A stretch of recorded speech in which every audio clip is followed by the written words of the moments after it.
How are you doing? Are you doing good? I hope you're doing good. I like your hair.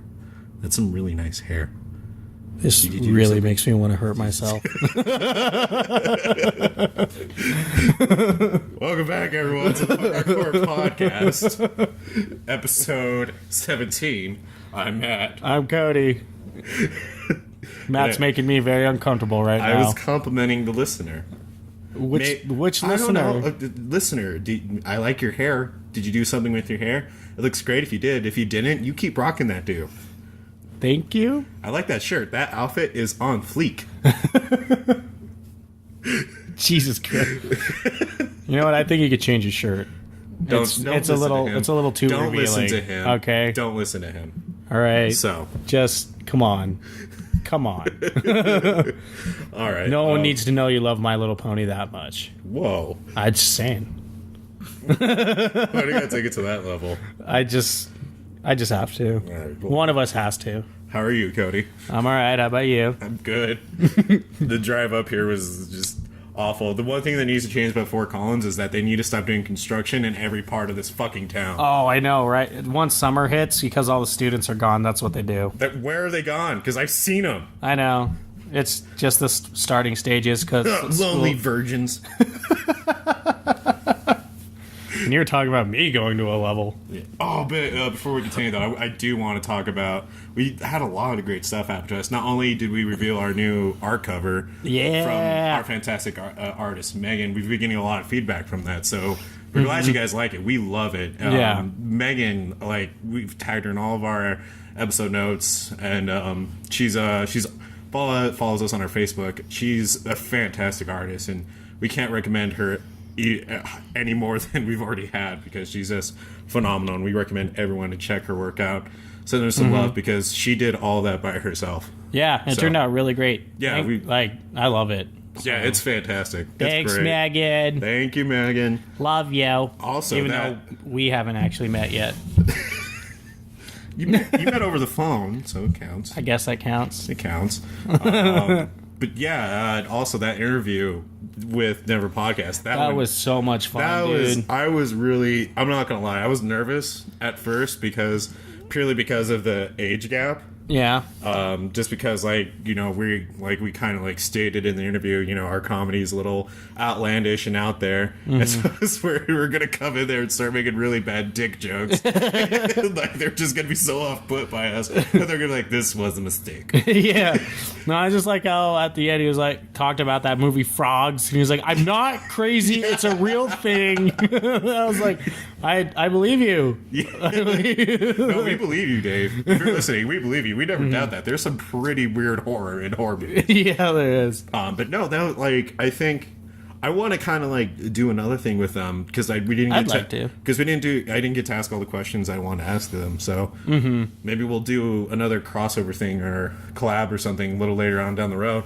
That'd be cool. I'd definitely like to do it again with them. That was a lot of fun, and they're really cool guys. Really, really cool guys. Yeah, they're tight, and I think probably one of the nicest things that they said to us, besides calling me Kyle by accident. Yeah, I couldn't get over that. I read that. I was like, Cody and Kyle. Hey, Matt, you're Kyle.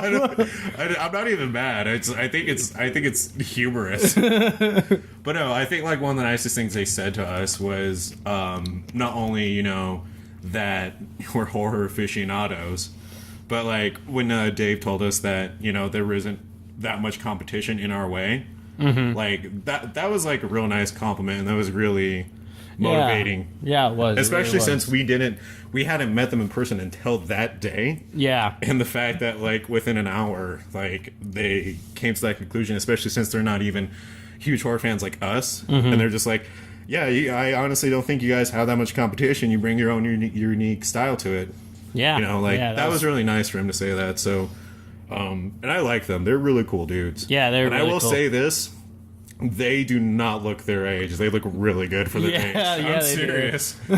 Well, not gonna. So until we met them, I didn't even know they were that much older than us. I thought they were about our age or a little younger. Yeah, I thought they were at least a little older, maybe. I thought they were at least 10 years older than us, or something like that. But they look good for their age. So good on them. Whatever they're doing, keep it up. Yeah, seriously. So Again, everyone check out the Denver podcast if you haven't already.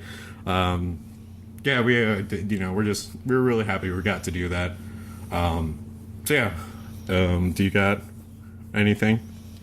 No, not really. I mean, I'd like to try and do another thing with them again. That'd be a lot of fun. And also, I kind of like when we do a collab. Yeah. Like, even though that was like our first one, if like we do any more in the future and stuff like that, and it goes around like about something like that, I'd really like to keep doing that. Yeah, there's another podcast here in Denver that's kind of like just as new as us that I've been eyeing about emailing them. So,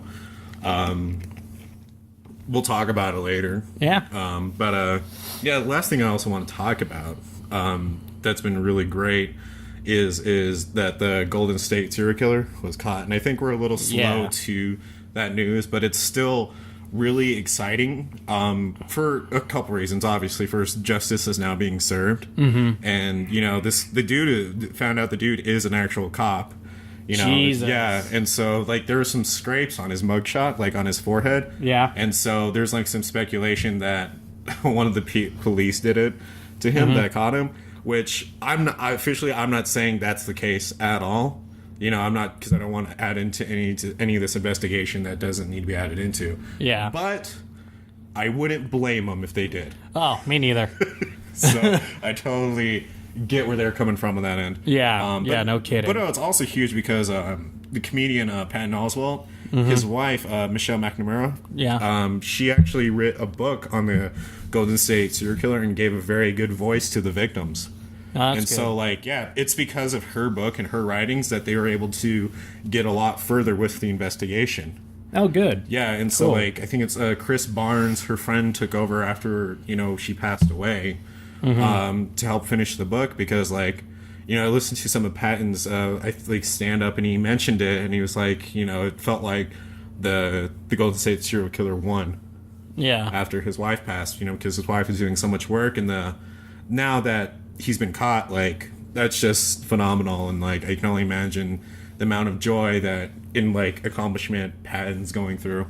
Yeah, especially because he can be proud of what his wife did and how she helped out, and the fact that this guy caught. That's not an easy thing to do, because she read through a lot of the investigation reports, and I think I don't remember what I was listening to, but he mentioned how there was nights where she would break down, but she would still go right back at it, and I can imagine, because just reading all those reports of all the things he did, it was definitely shocking, because one of the most unnerving things is that there was a whole town meeting about the Golden State serial killer, and it was said that he was in the meeting, and then some guy stood up and said, I don't think any guy would just do that. I don't think any guy would let some dude walk in and kill his family and steal from them. And then a week or month later, that guy his house got broken into and he was killed.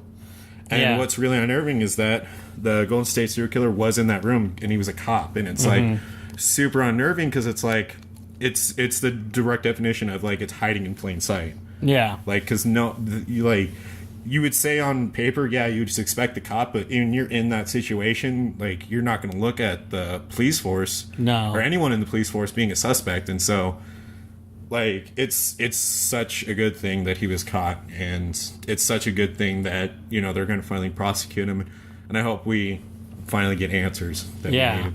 Especially the fact that he's probably one of the few that got caught alive, in recent memory. Because when you think about it, mass shooters and even other serial killers, they usually kill themselves just before they get caught. Well, because the dude's 72, and when they're old like that, they off themselves, like you're saying. They off themselves right away, because they've gotten away with it for so long. They're just I'm not going down now. Yep. If I'm going down, it's by my own hand. Yep. And so the fact that they caught him, that's it. I don't want to compare it to another killer, but I feel like it would be just as good of a victory as catching. I kind of want to say Jack the Ripper. Yeah. But I don't know if that would still be a good comparison. But it's just still very surreal, very good thing that they finally caught him. And so I'm happy about that. So yeah. I guess we should jump into this week's subject. Yeah, because we got a lot to go over. Yeah, we do. Especially this week we're actually going to be going over slasher films. And I know everyone has everyone knows about slasher films and like Halloween. There was like kind of the granddaddy of slasher films, and Texas Chainsaw Massacre. Yeah. Nightmare on Elm Street, Friday the 13th, Child's Play, all the big name ones. Well, and like movies like Friday the 13th and Nightmare on Elm Street put a lot of butts in seats in the 80s. Yeah. And not as much now, because like I feel like now the slasher film genre is kind of on a lull, like on a downward a little bit. It's in a weird gray area with like movies like Happy Death Day, and that's probably the most prominent one out of recent. Yeah, at least big budget like silver screen ones, because they're still the Hatchet series, because Victor Crowley, they just came out with Victor Crowley. Yeah, that's true. So like there's still some love for the slasher film, but definitely nowhere near as much as in the 80s. Oh yeah. So the actual definition of a slasher film it's a subgenre that usually involves a psychopath hunting down a group, usually using a bladed weapon. So it's also not just bladed weapons, it's mainly like just they usually use like normal tools. Well, like they don't come at you with like a broadsword. I mean, if there was, though. I know what I'm saying. Just that'd be dope. Shing! Death to you, heathen! For having marital before you've been married! You will venture into Valhalla! That's what we're gonna do. That's gonna be our horror movie. We're gonna do a horror movie centered around a medieval knight. But like, I mean, most of them are usually bladed, but like sometimes they use a hammer or something like that. But well, no, I mean, I guess I'd kind of disagree, only because every tool you see by the most iconic killers has a blade on it. So like, if we're talking about like Psycho, obviously he used a butcher knife, or he used a fucking axe. Same with Freddy, or not Freddy, Jason. Because like I know. What I'm saying is that I'm not saying that it's not always a bladed. That it's not a bladed way. I'm saying it's usually like just something you could normally find. So it's like an everyday type bladed weapon thing. I guess just like when I think of like that, and I think of Nightmare on Elm Street, I don't really see Freddy walking around with a club. Well, I mean, he's killed people besides with his little gloves, or like mace. Down it! Down! That means no! This is God and I am God. And that will be our porn horror movie, where it's like the tables are reversed and like it's a gender bent Freddy. And he's a dude. That's so wrong on so many levels. What's wrong is that there's a Rugrats live action porn. I know. That's what's wrong. Well, no, there already is a Nightmare on Elm Street porno. Yeah, but we can make it better. And instead, his bladed hands are dildos.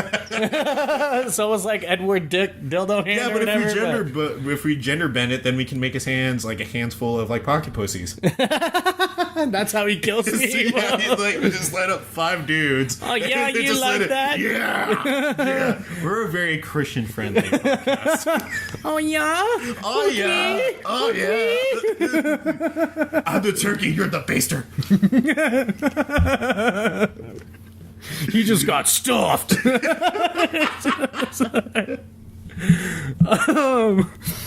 you're still listening. Yeah, if you're still listening. Jesus Christ. That was the best. Yep. Done. That's it. That's the end of the episode. Like 2 minutes of like porn talk. We gotta sneak it in every now and then. Yeah, our one per episode. All right. But so going on a little more of the history of the slasher movie. So critics cite the Italian giallo films and psychological thriller films such as Peeping Tom in the 1960s and Psycho also in the 1960s as like early influences, with the genre hitting its peak between 1978 and 1984. So like Psycho isn't really considered a slasher film, it's more of like a psychological thriller, but it definitely gave the birth to the slasher film by using the knife to like kill the lady in the shower. I disagree, only in the fact that I feel like obviously the movie really did set the stage for like slashers, but it also set the psychological aspect of slasher flicks. Well, yeah, but when you think slasher, you don't really think a whole lot of like psychological.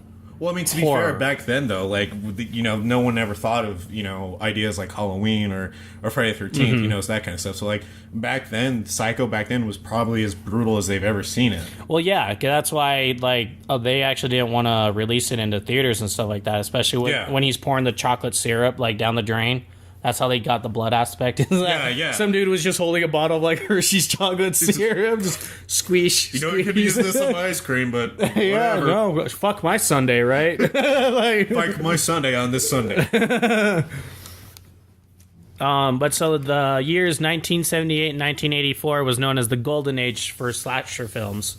Because, like, during that time, Texas Chainsaw Massacre came out in 1974, Halloween came out in 1978, Friday the 13th came out in 1980, and Nightmare on Elm Street came out in 1984, which was, like, on the bottom end of the golden age. And then Child's Play came out around 1988, and Scream way back in 1996. Well, those kind of just helped the after, like, the golden age of slashers to keep them more relevant. Well, before we continue on, like, what I want to say that Child's Play did obviously, not only was it a good staple in the slasher genre, but I also feel like it really motivated, movies with haunted and inanimate objects. Yeah, I think like the nice thing about Child's Play is that it made people think more. Well, because you had Puppet Master and like demonic toys, but I get what you're saying. With like it made you think more and be more vulnerable and like fearful of your surroundings. Because you've even talked about it, like how you were worried that like your toys were gonna. Yeah, well, like, and I thought the also cool reason why like Child's Play is probably in my top favorites is that when it came out, everyone's used to slasher films seeing this big hulking guy or someone in your dreams, like an actual person, like in a sense, quote unquote, like an actual like person or at least man. And then Child's Play came out, and it's like it gave a bunch of people thoughts of like, oh shit, it could be my toy. Yeah. And then like other people going forward with like making films are like, oh man, we can like use that a little bit more instead of just like having some dude in a mask. It could be like an inanimate object where like the psychology through it is like no one's ever gonna believe your fucking doll came back to life and cut your babysitter's head off. Well, it's the hiding in plain sight, like that, and I think that's what really added to the fear because, like you said, no one's gonna believe that doll came to life, and the fact that the doll was like there and like was definitely mocking the victims the entire time was and Andy was it definitely added Andy, to the wanna play? frustrating terror of that movie. Oh god, now we gotta make a Child's Play horror movie. I'm sure there already is one too. It's gonna be just like a redhead chick. And no way, it's not. They probably didn't even change the name. They just used Child's Play. It'll be Faye Valentine, also known as Faye Reagan. She'll be like, "Chucky, do you wanna play?" Squish, squish. That's the sound her boobs make. Squeeze, squish. Squeeze, squish. I've never had sex my entire life. My whole marriage is just a front, so I look cool. Yeah, Lauren's actually just like a robot. She's You programmed plug her in at night and just. She's actually has a USB in port, so it's like very easy to like charge her. I figured that's why she always has to re-dye her hairs because it fries every time, every now and then. Yeah, we got to keep the wires from being sand, or else the government will come and steal her. Oh, jeez. So one thing that going back to talking about the actual slasher films instead of Matt having a robotic wife and never having sex before. Beep boop bop. So another cool thing that slasher films did is they started the whole final girl trope in horror movies. So what that is where the girl is a lone survivor and she fights the villain in the end, and most, like, I'd say 90% of the time wins. And also, like, generally she's a virgin. Yeah. So she started that whole cliche, which where it comes into is that Jamie Lee Curtis is actually the one who's tagged as like the prototypical girl used in these movies, where she was a virgin. She's the final girl who overcomes everything in the end. Yeah. And like because of Halloween, so that's like where it all started, was with slasher films, and she's just like the like I said, prototypical. So like pretty much like the template for like what if you're gonna make a slasher film, you need like this kind of girl to be the final one. Which I still kind of wonder why they went with the whole virgin aspect of it. Like I understand like now it's like because she's pure, like you get that, and like all the victims usually had like some sort of like sin or something. Well, it's because them. back then. So okay, so when nowadays like you wouldn't really care, but like back then, like being a virgin and the whole Christian belief was a lot more rampant in America. Like, that was so, very upfront. Like, so if you were anything else, you were a Satanist. Yeah, so that's actually like them basically taking a shot not only at Christianity, but thinking about it now, like, it also, like, you know, goes back to, you know, what's so unique about horror is that, you know, a lot of iconic horror directors and makers can see something that's prominent in society and use that as a vulnerability to make people scared of it. That's, like, what we were talking about with, like, being a virgin and sex and stuff like that, because... You know, back in like the 70s and 80s, they didn't have iPhones and video games like we do now, so they entertained themselves by porking it. Yeah, pretty much. So that's STD rampant. I mean, that's not true for everyone. I'm just saying, like, thinking about it, if I lived back in the 80s, as fun and hip as it is, I would probably be having sex a lot more because it'd be fucking boring. Yeah, because it's sex, drugs, and booze. Booze, horror, guts, and rock and roll. Yeah, basically. And, the cool thing that I never really thought about it with slasher films, like starting this, but they kind of started the whole anti-heroic characteristics of movies.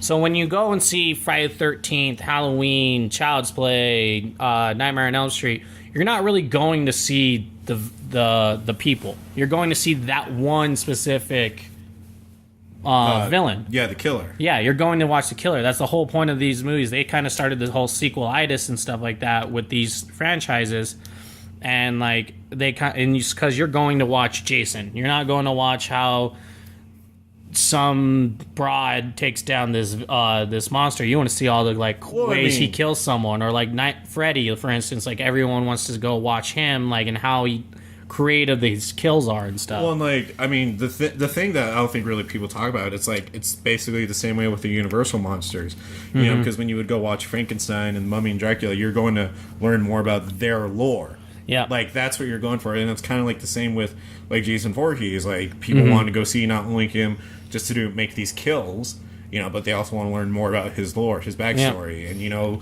same with Freddy Krueger, they want to see more lore added to his. You know, and it's, I don't know if that was like, I don't think really people think that as a prominent thing, but I really do think that adds to it. I mean, you know, even what we were talking about, like, in the Denver podcast crossover, is that, you know, people love just seeing gruesome things. Yep. You know, and... Yeah, and that's, and I think that's also why, like, people always flock to, like, Friday the 13th, Nightmare on Elm Street, Texas Chainsaw Massacres, because they wanted to see more of that one villain. What I think that's. Sorry, go ahead. Well, I was gonna say, and I think that's one reason why the slasher genre kind of started going downhill a little bit, is because like okay, so like taking the movies nowadays, yeah, like it's really hard to come up with a unique and like original movie anymore, because everyone wants to go see Star Wars. They want to go see the Marvel movies and stuff, and like see the continuance of these heroes and stuff. And so whenever a really good standalone movie comes out, it's usually like a little under the radar, even if it gets all the Oscars, like the water movie. That was really Deep Blue Sea. No, it's not even a horror movie. It just Guillermo del Toro's new movie. Oh, Shape of Water. Yeah, Shape of Water. Like, it was kind of under the radar with everything, except for like once I started getting Oscars and stuff, because none of my friends ever talked about it until it got recognized there. And when you think about it, like because there was no press for it as that much. I mean, the only way you knew about it is if you were a genuine fan of Guillermo del Toro. Yeah, right? And then I mean, that's why I wanted to see it, because I loved his work in the Hellboy movies, and so I wanted to see it because of that, because he brought that world to life, and I was like, okay, well, I'll definitely give it a shot, because a lot of his movies that I've seen have always come out with like a weird happy satisfaction of it. Yeah, every one of his. But like that's what I noticed also, like you can kind of give credit for horror these slasher films, is that they kind of I know they didn't start it, but they definitely have a lot more credit into the whole sequelitis for things. Well, I mean, the genre grew with those anti-hero characteristics, and I kind of want to, like, I've talked about it before, like, why I liked, Jason Voorhees, but, like, thinking about it, I think a real reason why I really connected with him is because, in a sense, he was a bullied kid. He was. And so I think I connected with that because, like, he encompassed all this anger I had towards, the people who picked on me throughout my entire school career. And so, like, I was able to identify more with, not saying identify with serial killers, but identify, with this embodied rage because that's what I was going through. And so it was kind of like this release. And I feel like there is kind of like that soul to all these. Like, I mean, even with Michael Myers, came from a very dysfunctional family. And so, I feel like that's even, an outlet for some people as well. Freddy Krueger? Not so much. No, not so much. Not really. But and the other thing with these movies is that what I know. So I went back and watched all of the Nightmare on Elm Street movies and stuff. And hands down, the best actor in there is Freddy. What's his name? God damn Robert it. Englund. Robert Englund. Like, hands down, he's the most charismatic and everything in all the movies. And, like, I feel like they intentionally made all of his victims hated. Like, I hated every single one of them. Even like the girl. Like, well, and that became a trope, though. That became a trope about you hating the heroes. Yeah, the survivors. Like the entire I was watching, I was like, God, just die already. Like, I can't wait for you to die. Like, of course you have your like one or two that you hope for, and they're the ones who usually gets killed off first, so you like kind of hate the villain. But for the most part, like, you just couldn't wait for them to die because like they were so bland. Yeah. And like the only time that they ever showed any emotion is when like they were getting the shit scared out of them and being hunted down. But like, I just noticed, like, I feel like that's another thing with the slasher films is they perfected that whole, like, you actually dislike the hero. You want the villain to win in the end. Yeah. Well, and, like, if we're talking about, film formula, the slasher film formula, an appeal did date back to the late, like, 19th century with horror plays produced at the... Sorry, I'm burping. Gross. I'm so attractive. Yeah. Produced at... See, this is why I have a robot wife.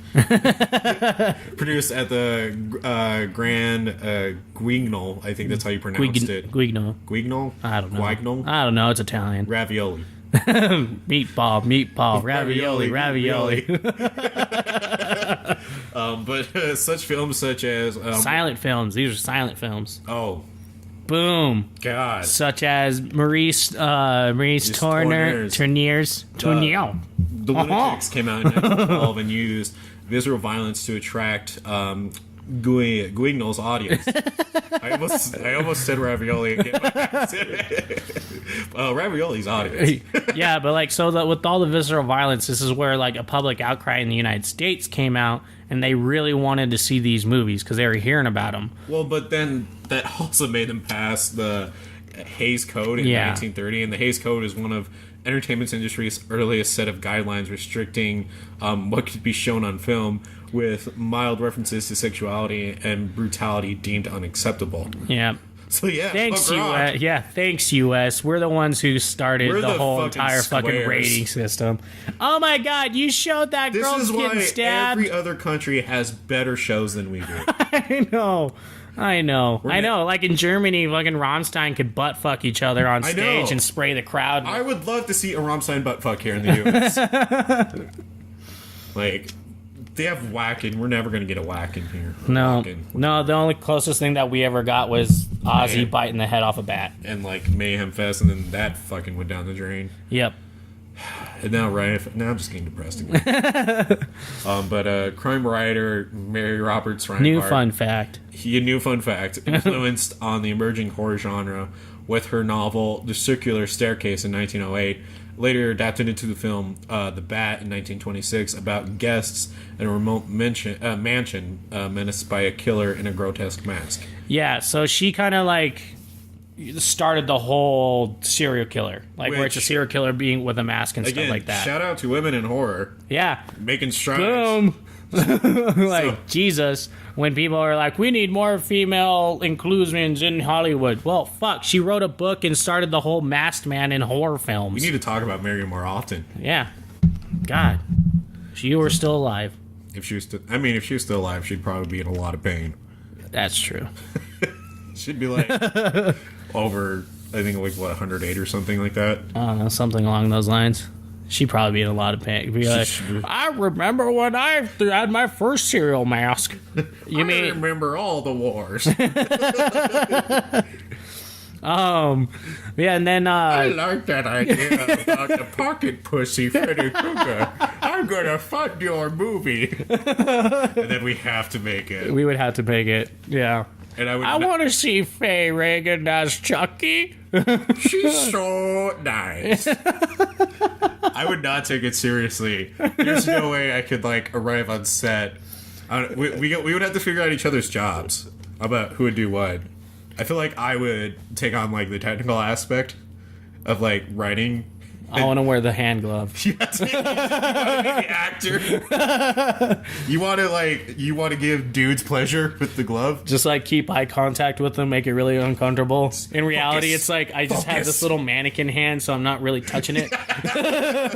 Like I'm holding the, like I have my arm like in my sleeve, and then there's a fake arm coming out. Oh my god! If we ever make a punk rock horror podcast studio, we need to get a mannequin arm with fucking pussies on it and hang it up. Yeah. For all our guests to see. Because that's a conversation starter, guaranteed. So, what's that? So, that's our porno. It's great. Faye Reagan, she's fantastic. She's such a nice lady. Did you know she believes in God? She's actually a hardcore Catholic. Go figure, right?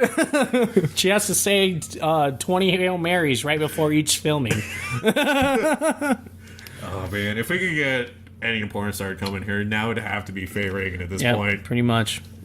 I don't even know what we talk about. Because, again, I would just be, like, asking really dumb questions about, like, the porn industry. So how much dick do you suck? How much do you make? How can I make that much? You can, doing gay porn. I know, I'm just saying. Like, I'm not gay, but money's money. Viagra. Skrilla. Actually, you know what's a funny thing about... I like how we're talking about gay, like, porno and stuff like that, but in the game, most actors in gay porn are straight. Yeah, no, I know about that. So they have to take Viagra, and then they take really, really, really long hot showers. Why hot showers? Because they have to scrub the dirt away. Oh, gotcha.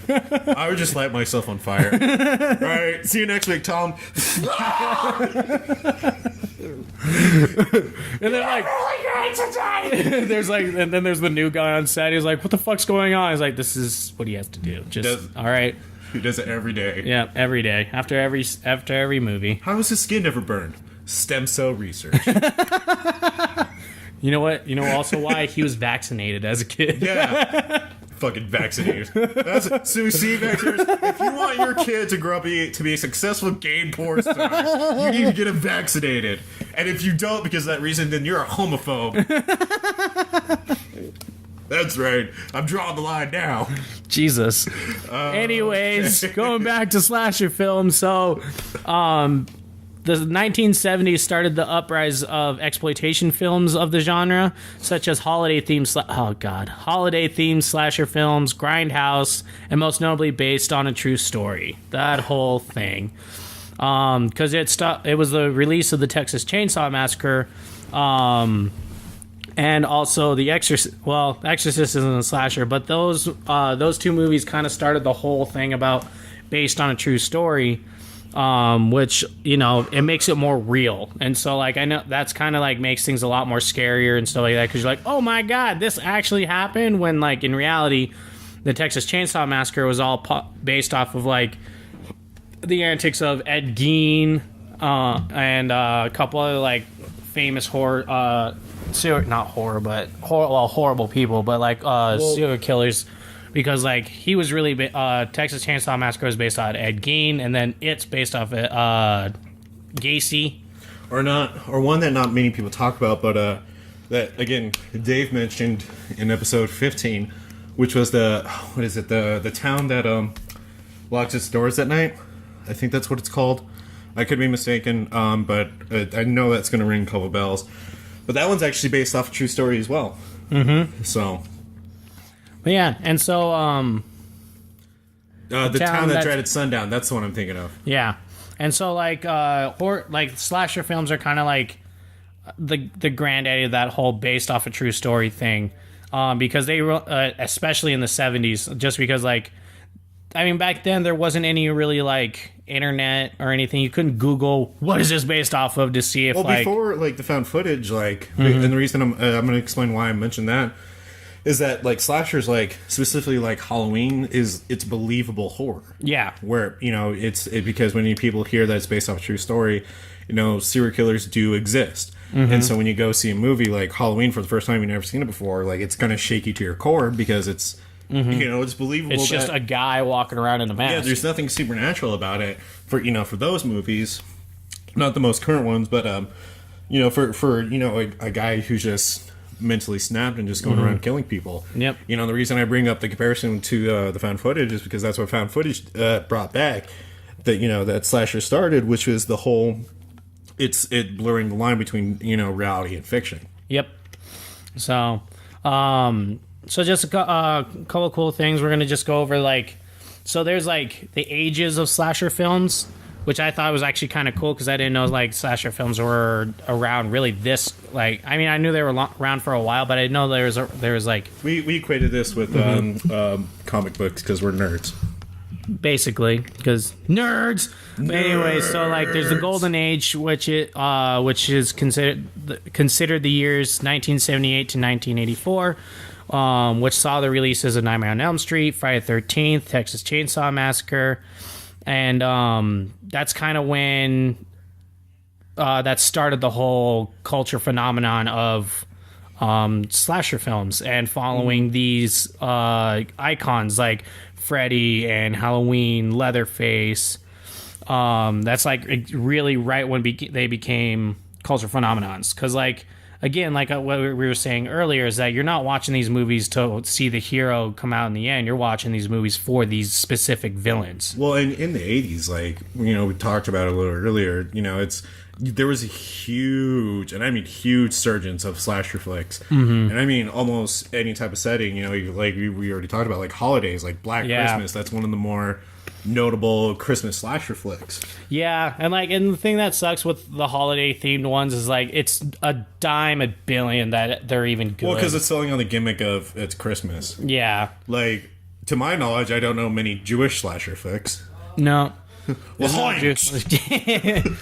well, you know, it's actually kind of funny, like, people like, especially me, like to shit on, like, the holiday themed slasher flicks and stuff like that. Halloween's a slasher holiday themed one. Yeah, but that makes more sense. I know, but, like, isn't that kind of funny? Like, one of the biggest ones is technically a holiday themed one. No, I see what you're saying. It's funny, but it's, you know, we have Halloween and Santa Kills with fucking Goldberg, Jack Frost, fucking killer snowman, Jack Frost. The only scene in that movie that's worth watching is, like, him having sex with a chick in the shower, and, like, she gets stuck inside of his snow body. It's so fucking dumb.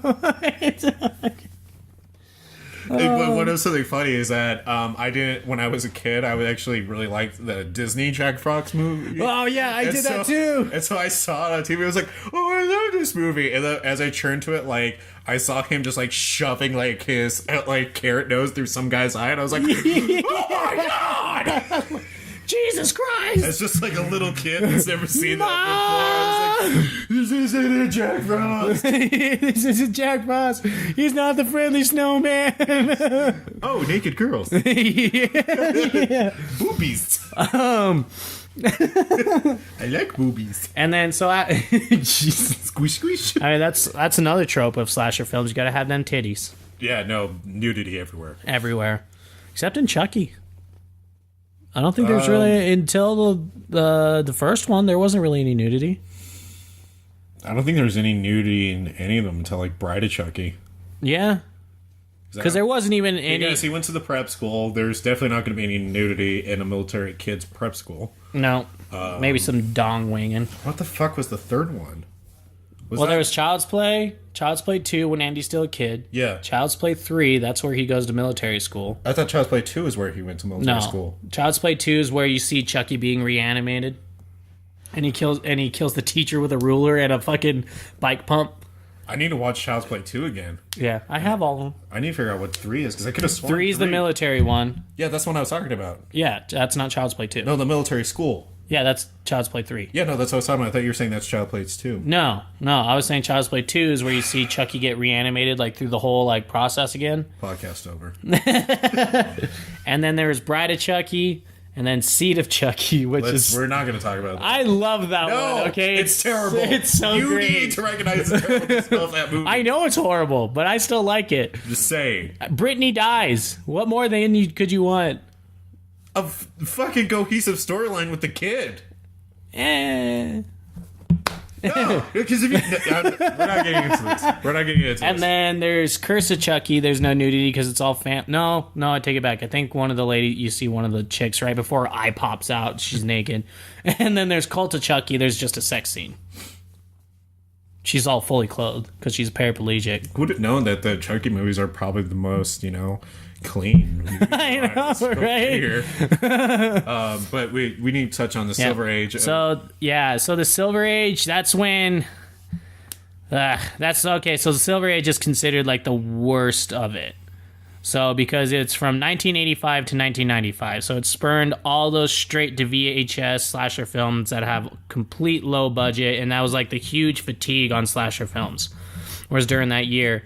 during that age of slasher films, those 10 years, because not only did it have all these really horrible straight to VHS ones coming out, it also started the whole franchises. That's when all the like major slasher films like Friday the 13th, Halloween, Nightmare on Elm Street, and all the Child's Play movies, that's when they all started getting the sequels, and everybody was kind of like getting tired of them because like the Dream Warriors, which is considered the best Nightmare on Elm Street out of them all. But it's also considered the worst, too. Not Dream Warriors? Yeah, it is. The third one? Yeah. I have never heard anyone say that. It's one of the most controversial ones. So obviously for the reasons why people like it, but it's also considered the worst because it took too many weird conventions with it told its story and how it came to defeating Freddy in that one.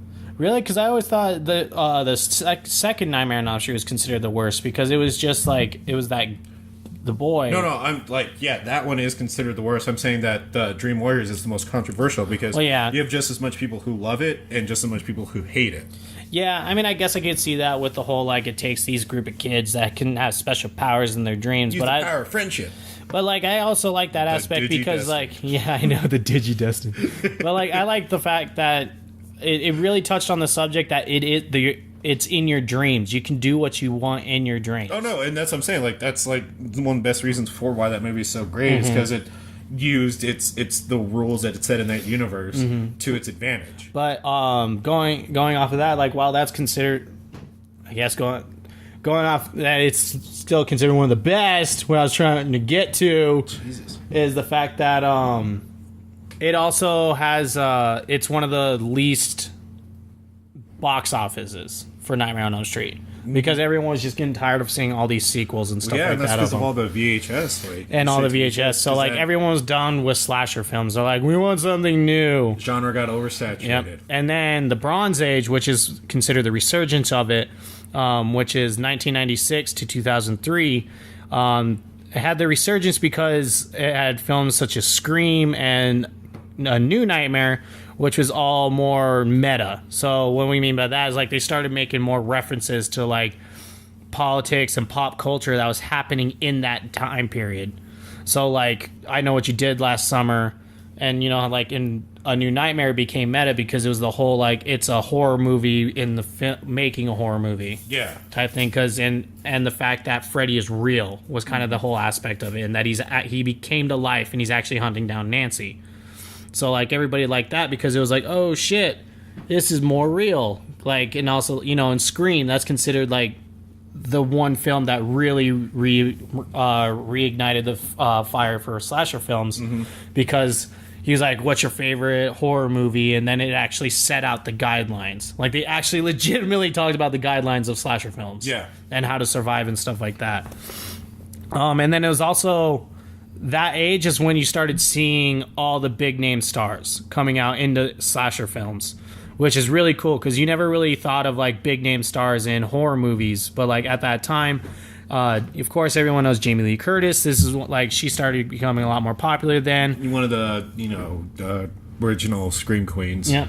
And then Joseph Gordon-Levitt actually starred in a Halloween movie. He takes a fucking ice skate to the face. I didn't know he was an original. Yeah. I have to watch it. That's one of his first movies. Yeah, he takes an ice skate to the face. It might be Halloween. It's either Halloween or Friday. Yeah, it's Halloween. And then it's greatest. Jack Black is in I Know What You Did Last Summer. He's the dude with the dreadlocks. He gets the hook in the face. I do love this Jack one Black's threw me movies. off. LL Cool J, I didn't know he was in one of them. Yeah, he got hunt down by a shark. No, slasher films. I know, I'm kidding. He survived that. I know, because it's in his contract. Yeah, that he can't die, even though he dies in Rollerball. That's not a horror movie. I know, but I'm just saying, like, me and James got an argument about this one time that in LL Cool J's contract that he can never die in his movies. That's why he lived in Deep Blue Sea. But I was like, but he dies in Rollerball. I guess we gotta watch Rollerball again. Yeah, he gets shot in the back with a sniper. I've never seen. He's on a motorcycle and he's driving away. And they're like, "You're gonna make it," and then. Blap! And then you just see him fall over. We're gonna watch Rollerball then. And then other big names like Josh Hartnett, of course Jennifer Tilly, who plays who is another Scream Queen. Scream Queen. But yeah, Jennifer Tilly, who everyone knows as the Bride of Chucky. Also one of my early crushes. She had Tiggo Biggs. I had a real huge Still has Tiggo Biggs. I had a huge thing for women who had like pale skin and black hair. It shows. Yeah, I got the robot custom made. And then we have our modern age. There's the modern age, which is 2004 to 2013. And that's like where they like really kind of went into this gray area. Yeah, they went in the gray area because that's when they started doing the remakes. Like that's when like the Friday the 13th remake came out, Nightmare on Elm Street remake came out.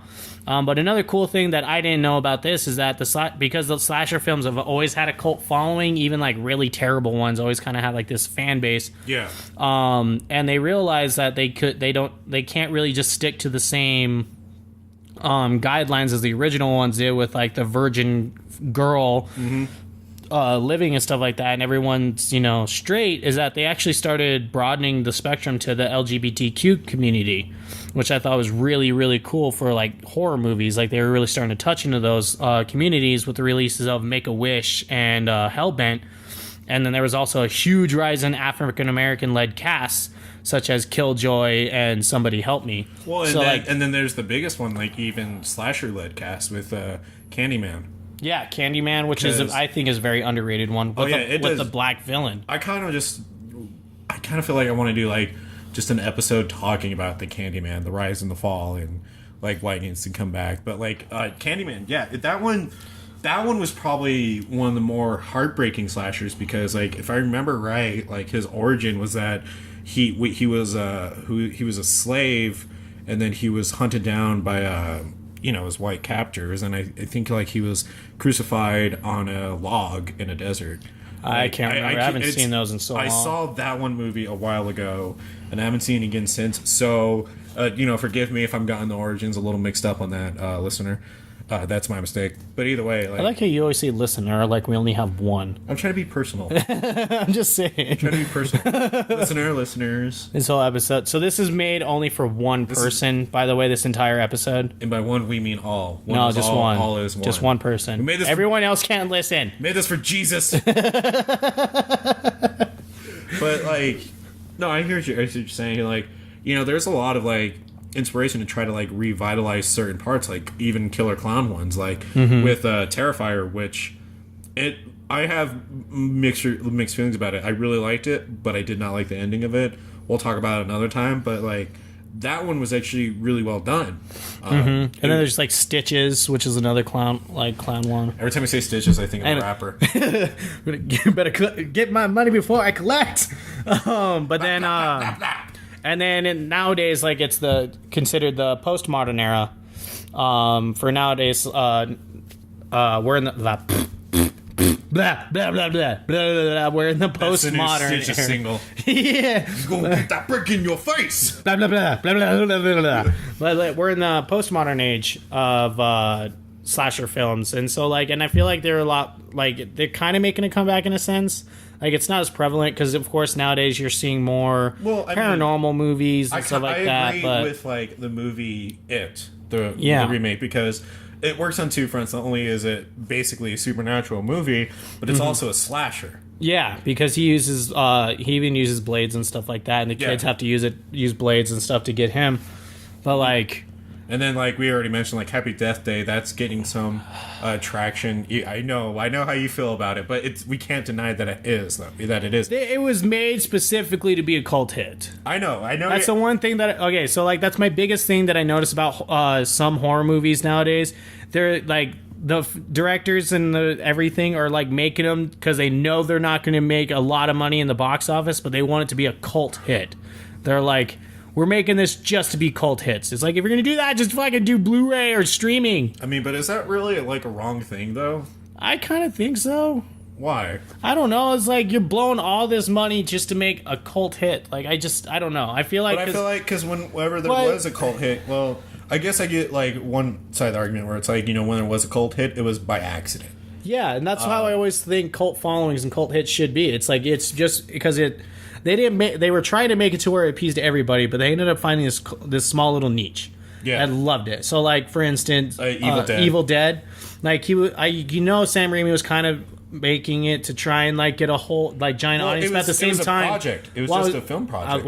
It's getting there. Sorry. I was saying it was also, he was making it because it was his movie. He wanted it like this. This is how he wanted it. So like, I like that because like he knows it's not going to get like a huge following. So you're saying like it's patronizing to the tropes? Yeah, because like this is why I hate Happy Death Day so much, is because it was made specifically because they wanted it to be a cult hit. Yeah, like you could just tell.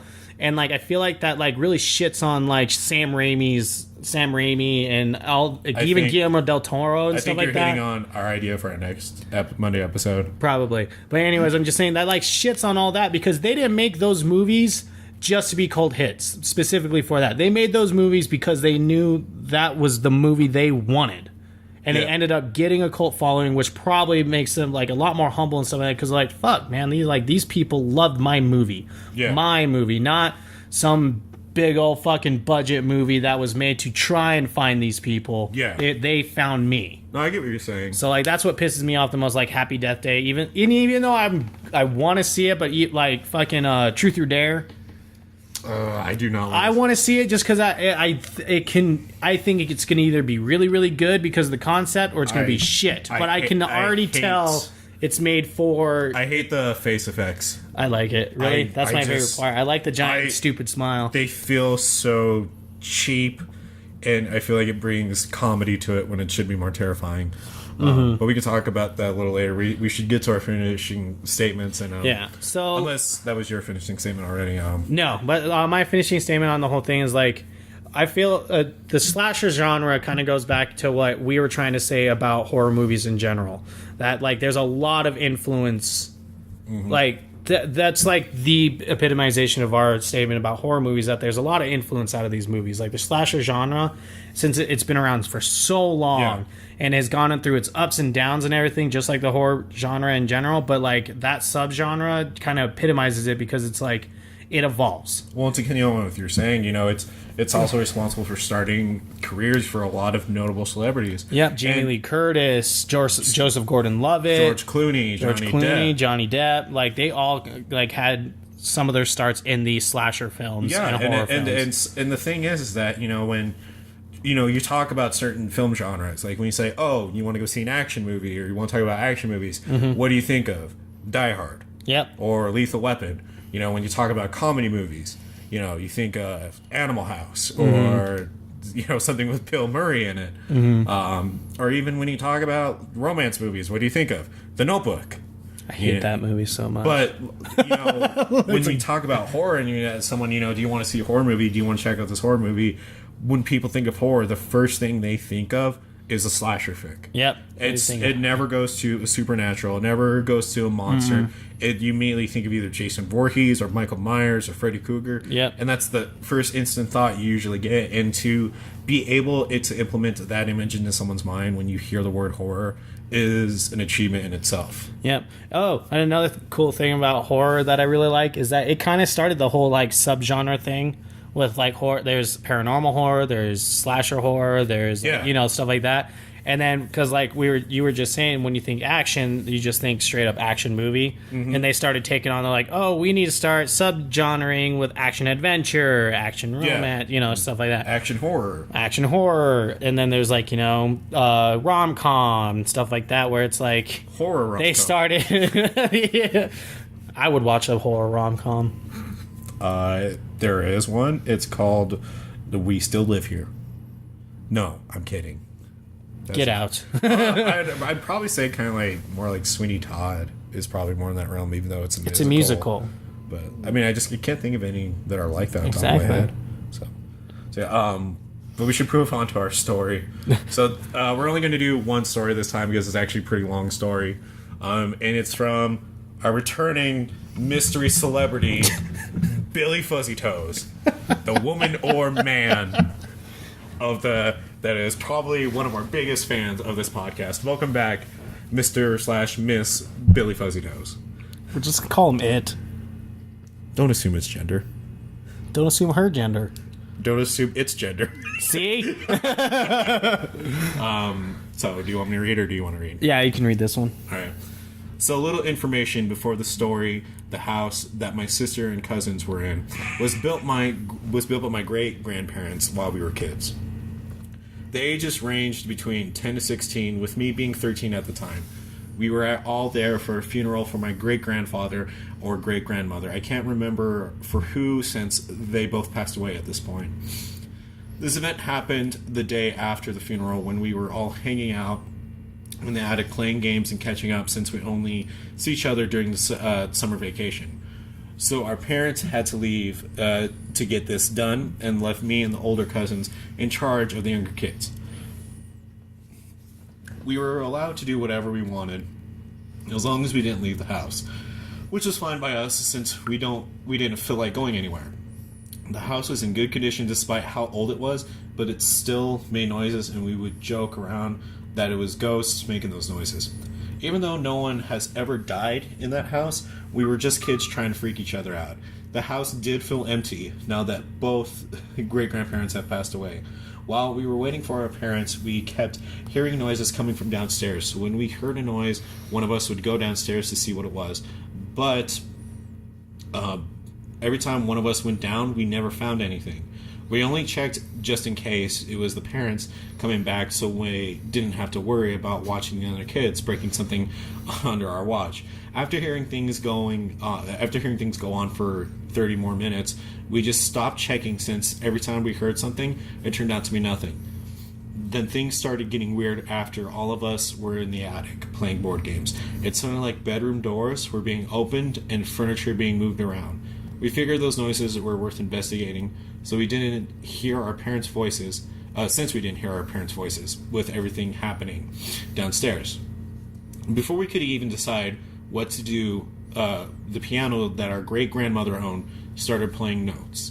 It only played 10 notes, but it was enough that we all got up and ran downstairs to get out of the house. I had hoped it was the parents playing a prank on us, but as we were going out there was no one sitting at the piano. The parents didn't get back until 10 to 15 minutes after the piano played its notes, and we knew it wasn't them playing a joke on us, since they had gone to the grocery store and had gone grocery shopping, and then they brought lunch back for us later on. The closest grocery store from the house was 30 minutes one way, and they all left in the same car. We never bothered trying to figure out what happened, and we never really talked about it ever again. That's actually pretty freaky, I'm not gonna lie. Yeah, I'd pee myself. So thank you, Billy Fuzzy Toes, for sending that in again. And listeners, we kind of like restructured how we want the stories, and so I think we just in general want strange stories. Yeah. So everything from paranormal to just strange happenings, all across the board. Mm-hmm. So if you have any stories that you want to send to us that are pretty strange and you want to talk about, want to be read about, want us to read, please send them into our email at punkrockhorrorpodcast@gmail.com. Yeah, and like another thing about that is like if it's I know sometimes that can be like a little stand. You might have a story that like, oh, maybe they'll read it. You just send it in. Like you never know. Like we will read your stories. Yeah, don't like things like, oh, this story isn't good enough. This story isn't good enough. Like honestly, just send it in and we'll read it. Yeah, no, this podcast is a safe space for those stories. And again, we make some pretty weird jokes. You know, pocket pussy gloves. Oh yeah, yeah. But we do love hearing these stories from everyone and having people reach out to us about it. But with that, we're now at the end of this episode. Yeah. So the next episode, we're going to be going over Maniac and Return to Horror High. If you like what we're doing and you want to support us, please hop on over to our Patreon and consider supporting us on there, becoming a monthly supporter. We do have 3 tiers now available, and we're going to be consistently updating our Patreon within the coming month. I'm almost through my college course, and that's kind of what's been holding us back from putting more bonus content on there is just because I'm on my finals right now. But once that ends, you guys will start seeing a lot more updated bonus content on our Patreon page. So thank you for being patient and understanding. And with everything else, please like and follow us on Facebook. Or on our Twitter @officialphp. Our Instagram, Punk Rock Horror Podcast, #PHP Podcast. And if you guys want to have any ideas for artwork for shirts that you would like us to go over and maybe, put on a shirt, or just artwork in general, send it to us and we'll put it up on our Instagram. We'll even tweet about it. Yeah. Tweet. Tweet. Tweet. They're not going to take us serious anymore. Tweet. Not that they ever did. But yeah, thank you for subscribing to us. And if you're listening to us on iTunes, please give us a 5-star rating so we can stand out in the comedy category. That would mean a lot to us if you guys did that. And thank you again for tuning in and downloading. And we hope you all have a great week. Yeah. Bye.